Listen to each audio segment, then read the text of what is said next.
Good morning.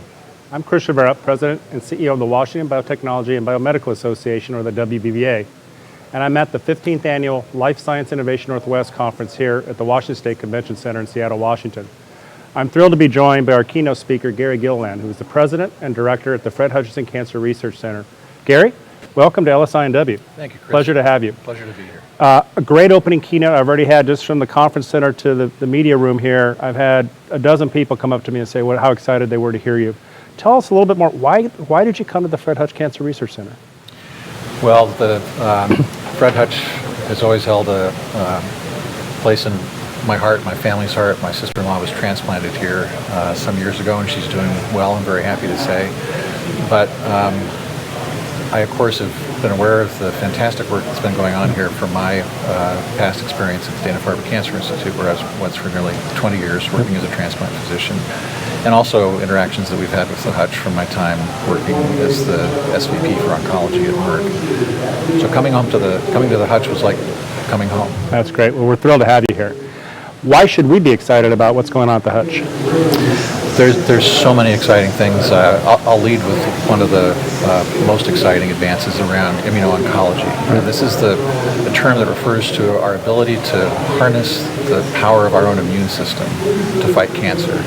So we're not giving chemotherapy, we're not giving radiation therapy with their attendant side effects. We're giving medicines that activate the immune system. And that's led in many cases to curative treatments for diseases for which there were no treatments that were effective. We're very excited about the potential and the opportunity. That's very exciting. Now, one of the biggest news breakers yesterday, I think it was that Juno announced a $1 billion commercialization collaboration with Celgene. Juno is a spin-out out of the Hutch. And tell us a little bit about your perspective about what Juno is doing and what the potential is for Juno. We're very excited about the success that Juno's had. It was spun out of the Hutch based on technology developed by Stan Riddell and Phil Greenberg, where they can take T cells, immune cells, out of a person's body who has cancer, and they can genetically engineer those cells to become, if you will, heat-seeking missiles to seek and destroy cancer. These are called chimeric antigen receptor T cells, or CAR T cells, and that's the technology that Juno's developing. We're tremendously proud of their success and excited about the Celgene interest, which not only validates programs that they're working on, but I think provides a higher likelihood of opportunity for bringing these treatments into patients. That's very exciting. Now, there's several other spin-outs out of the Hutch that have created news recently, have been very successful. Care to touch on any of them?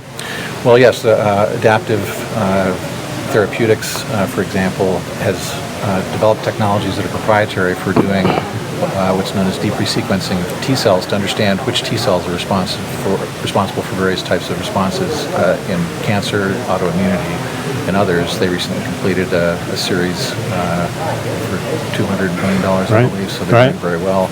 There's Blaze Therapeutics, also represented here at this meeting, and many others before that have been successfully spun out, Immunex with Enbrel and others. Right. Now, you haven't spent a lot of time here yet with Life Science Innovation Northwest, but tell us a little bit about your first impressions.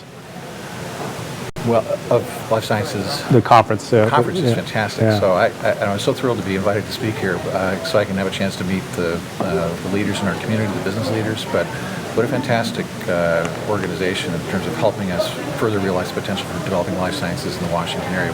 We have the opportunity, with support from organizations like WBBA, to be the epicenter of immuno-oncology as well as other opportunities. Absolutely. But I think the most important thing is that we've developed treatments that have curative potential. Our motto is cures start here. We're not looking to treat cancer. That's a euphemism that's sometimes used by oncologists. We're going to treat your cancer. Our intent is to try to cure your cancer and to harness the power of the immune system to do that. Fantastic. And in your estimation, where do you see life sciences in Washington? How can we help you at the Hutch achieve your goals and mission? Well, I think we have an opportunity to grow life sciences in the Northwest with the support of the WBBA. We have tremendous opportunities that aren't realized in many geographies where we can interface with Microsoft, with Amazon, with tech companies to help bring together the life sciences with technologies that will enable and advance healthcare treatment. Well, I think we'll find, if you haven't already, Seattle's a very collaborative community. In fact, when Novo Nordisk moved here in 2009, they said the reason they moved here instead of Boston was because of what they called the coopetition that exists in Seattle, where academia, nonprofits, and industry are willing to sit down at the table together and work collaboratively toward positive outcomes. Yeah, it's a wonderful environment to work in. And we're thrilled actually that Celgene is going to have a footprint Yes, here, exactly. especially with their recent investment in Juno. So you can just see it growing. It's Exactly. really exciting. Well, thank you again for Chris. keynoting. We really appreciate it. And again, I'm Chris Rivera with the WBBA at the 15th Annual Life Science Innovation Northwest Conference. Thank you very much.